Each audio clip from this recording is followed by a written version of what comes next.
Hello friends, I am Chevee. Welcome to my shed. How are you doing today? I hope you're doing well. I hope everything in your world is great. Everything here is pretty fantastic. Today was work from home day, which is always great. I'm very productive when I work from home. I wish I could do it more, and hopefully maybe in the future I will be able to do it more. It is way more valuable to me and productive, and I'm much more productive here, but it's way more valuable to me than other options. And what I mean by that is, I work for the state. I'm a state employee. I have a state employee ID, and my paychecks come from the State Department of Treasury and all that sort of stuff. And I'm a programmer. And the state can't pay me what I'm worth. That's just how it is. I know that. I fully accept that. I could probably make double or triple what I'm making right now if I were to try to work private sector. But money isn't everything. Not by a long shot. And money doesn't motivate me. I've never been motivated by money. I don't really ultimately care too much how much money I have or make. I just want to be able to afford my modest lifestyle and have a little bit left over so that I can have a retirement someday. That's my goal, right? I don't live large. Don't drive new vehicles. Or, I do a lot to make sure that I live comfortably but modestly. And I would like to continue that lifestyle. And I don't need a whole lot of money to do that in West Virginia. So the state can't pay me what I'm worth. But the state does have a lot of benefits of being a state employee that private employers don't give you. And you could argue that, sure, if I was to move to the West Coast and work at one of the big West Coast firms or startups, there'd be all sorts of benefits and all this amazing stuff and all this pay. And yeah, that's great and all. But you also have to move to the West Coast, where you either rent for astronomical sums, or you're lucky enough to be able to afford a house and then pay astronomical property taxes. So it's just, there's merit to living just about anywhere and working at just about anything as long as you can afford it. And what I love about my current employment is I can afford to work there because, ultimately it costs me money to work there. I have to drive. It's about a 40-minute drive. Some days it's an hour and a half, depending on how bad the traffic is from the university. I'm spending $10 to $12 a day in gas. I'm spending $250 a month to drive to work and back. And that's expensive. It costs me money to work there.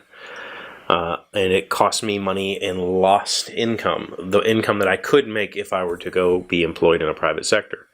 But what it does give me is an outrageous amount of time off, just a ridiculous amount of time off, a very flexible schedule, no weekend work, no holiday work. They don't expect me to work all night and whatever. So there's a lot of leniencies that you don't get working private sector. I've worked private sector and I didn't like it. So if I could work from home more, well, that's a perk that they can give me in lieu of pay. And to me, it's huge and invaluable. Because there are days, I've told we got a new boss. So our new boss started on January 2nd. We've had some meetings with her and stuff. I got to finally sit down and talk to her. And, she asked me about, do I do remote work? And I said, yeah, I've been allowed to do it 1 day a week. And it's my favorite day of the week. And she said, why is that? And I told her, the vast majority of my day is spent standing at my desk with my headphones on. And that's it. There are days I go to work, I walk in the building, I make a cup of coffee, I put my headphones on, and I don't speak to a single person until I walk out of the building 8 hours later. That's a lot of my days. There is no reason for me to have to be in that building to do my job at all. Sure, I get the idea of being a part of a work team, and having face-to-face is important for that, and making sure that the person that you're talking to is a real person sometimes. That's important, but working from home for me, at first, when it was offered to me, I was scared. I was like, I don't trust myself. I'm not sure that I'm capable of doing that. But now that I've done it for a while, I'm very capable of doing it. I'm very productive, and I'm very relaxed, I guess, because of it on those days. And I look forward to those days. And when I am at work and when I am interacting with other people, it's generally disruptive. It's not because I need to be there. It's because it's not that I need to go there to have face-to-face. I go there, and the face-to-face that I have is just completely disruptive. It has nothing to do with my job. It just gets in my way.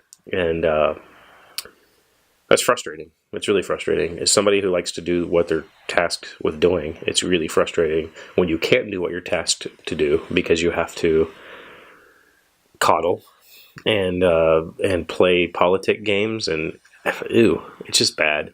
So anyway, that's not what I was going to talk about today, but it is what I talked about today, and it was a good day. I got a lot of coding done, and what I was going to talk about was I for about a month now, I've been chasing this weird bug, and me and the person that are having the issue we've been missing connections for a while now. I've been trying to call each other or whatever. And finally today I said, just call my cell phone. I'll be at home. There's no distractions. Just call me. And so I got her on the phone. We walked through what her problem was, and I duplicated it, said, okay, I see it. In my head all this time I was thinking, I fixed the code. It works for me. Why doesn't it work for you? That sort of thing.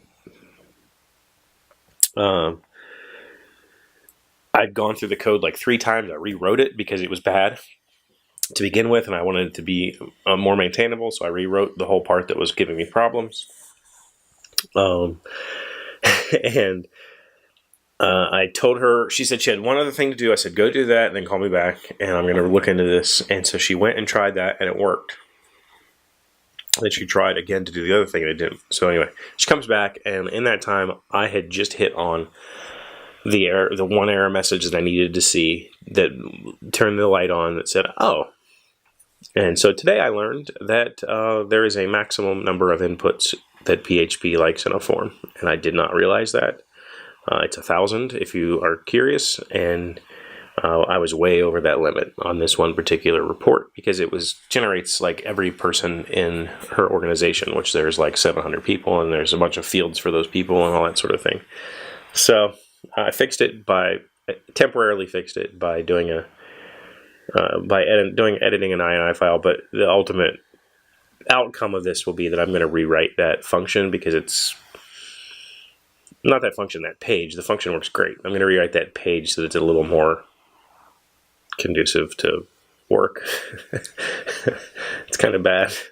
So we'll see what happens. But yeah, I guess that's it for now. Thank you for being here as always. Thank you for liking, commenting, subscribing, being amazing friends. If you work from home, let me know. Let me know how it works out for you. Put that in the comments, and I'll see you tomorrow. Hey, Doc, wait! I want to ask you something. Today's random fact comes from LiveScience.com. Why are snakes on the medical symbol?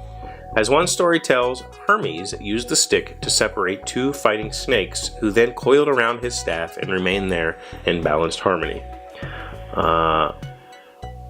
Another earlier depiction of the medical symbol is the staff of Asclepius, though it has no wings and only one snake.